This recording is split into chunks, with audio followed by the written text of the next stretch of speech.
Okay, so I'm reading through the Wheel of Time series, and I wrote up a review of Eye of the World, but I'm gonna do it in video format here now, just because it's fun. I don't know. I like to talk about it, but so Eye of the World, book number one of the Wheel of Time series. I really like it. This was a very good opening. Great world building and setup and whatnot. A good payoff at the end too. It's great. I thoroughly enjoyed it, and it definitely like whet my appetite for more, so to speak. So yeah, a really good intro. Then we have The Great Hunt, which was similarly really good. I think the thing that was notable to me was that there's a little portion in the middle where they explore, or I should say Robert Jordan, the author, explores alternate realities, and I was like, whoa. I mean, didn't know we were going there. I kind of figured with this series and, the Wheel of Time being its title, I figured that there would be some exploration into, time shenanigans or other worlds and stuff like that. But yeah, I was very surprised to read that, which made me very happy because I love stuff like that. So that was rad. Definitely like that in there. And then and also it has a really the ending of Great Hunt kind of comes out of nowhere. It's really unexpected actually. But I like that. It definitely well, one of the things I think that is interesting about this whole series, the Wheel of Time series, is that Robert Jordan, because of his writing style, he was a what is it? A discovery writer is I think the term.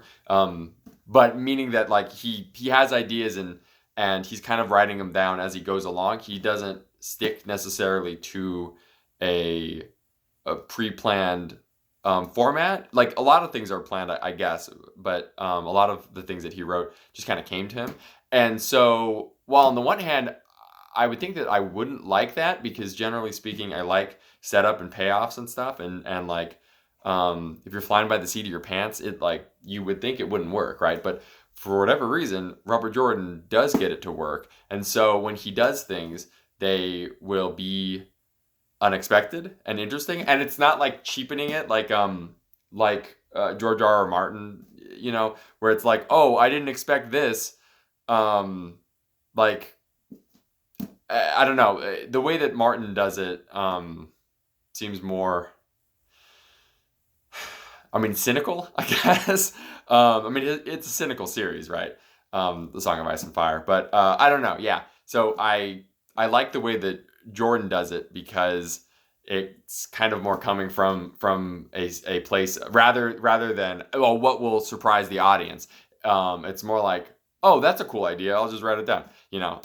So that's kind of neat. So I like Jordan's style in that regard. And it's surprising because I thought that I wouldn't like that because normally I would think that like it would screw with the pacing and stuff, which arguably Wheel of Time does have weird pacing. Like there's a lot of moments where I'm like, oh, I didn't expect that to happen at this stage in the plot, because you come to expect certain beats to be hit and story elements, particularly if you're familiar with the source material and stuff. I say source material as in like mythology and stuff, the things that Robert Jordan is basing the series on and stuff. If you're familiar with how typically stories progress and stuff, and if you're a fantasy reader, you come to expect certain things to happen, and then when they don't happen or they don't happen in the order that you're expecting, it throws you off. And oftentimes I would think that would be a problem. But Jordan does a good job of making it not a problem. So that's cool. And that will lead me to the third book, Dragon Reborn, which might be both my least favorite in the series and also my favorite so far, because I'm still reading them, obviously. But Dragon Reborn, book 3, it's the first Rand Light book. Rand is the main character, of course. And so you would expect that the main character would show up prominently in every book in the series, right? Wrong, because I think he's only in like 3 or 4 chapters in this book. Sometimes he's only in at the tail end. It's almost like the chapter finishes and it's like, let's go look at Rand for a second. What's he doing? And it's like, oh, Rand's He's not looking good. Things are not looking good for him. And then they just go on with the rest of the plot. And you're like, I kind of wanted to know what's happening with Rand. And so arguably that's why I don't like the book, because I like Rand and I'm the most interested in his story. But I don't know. There's a lot of just really, really good stuff in this too. Things that don't relate to Rand either. So I don't know. It's cool. And also the finale of this is phenomenal. Like, it's like crazy. I actually have to say that how Robert Jordan writes the finales of his books, they're certainly like grand and like ridiculous battles and stuff like that at the end. And this one is no exception.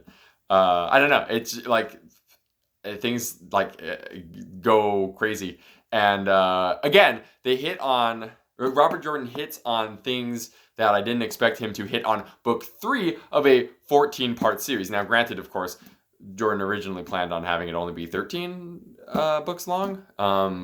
But then, of course, he passed away, and Brandon Sanderson continued to write. And then because Jordan left manuscripts and like details and whatnot that Sanderson was working on, and a 14th book happened. I think it was originally going to be 13, and then when Brandon Sanderson took over, it became 14 books. But maybe it was 12. I don't remember. It might have only been 12 when Robert Jordan had initially planned it, and then he added two more. But basically, suffice it to say that 1 or 2 books was added to the series. And so when book 3 is doing things that I had expected to be addressed, maybe 5 books in, 6 books in, getting near to the end, frankly, like 8 books in, I don't know.